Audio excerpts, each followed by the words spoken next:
what was the impact? How did you deal with the emotional impact of getting that diagnosis?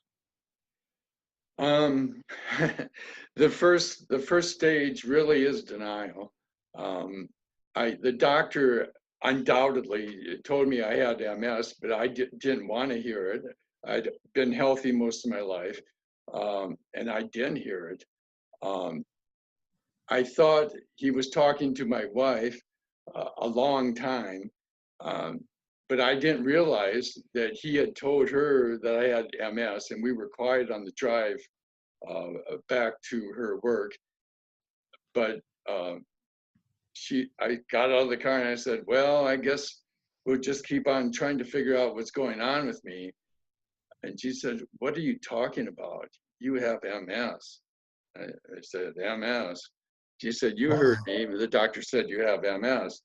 Um, I, I guess being a psychologist doesn't prevent repression from, Right, or major denial to the point yeah, of shutting down, yes, figuring out your hearing. And now so I know that you set out. Well, first of all, I want to underscore that you were very physical before that. I mean, here you are, you're 36 years old, you've been involved in martial arts, you're working on getting your black belt, and you've just been a very physical guy. Uh, and then to get this news was so shocking. And at some point, you decided that you needed a miracle, and you set out to because the word is that MS is incurable, yes. and You will so hear that over and over again. That's yeah. part of what you have to overcome. So Uh, to skip ahead a little bit here, let me just ask you: did you get your miracle? Have you been cured? um, if if there is a cure, I think this is what it looks like. There isn't hardly anything I can't do that I used to do. Um, my writing continues to improve. That tends to be a good barometer. Yeah, yeah, that's great. And how many years has it been? 27. 27 years, and you're still hanging in there. I'm in Very- better health now than I was 5 years after I got it.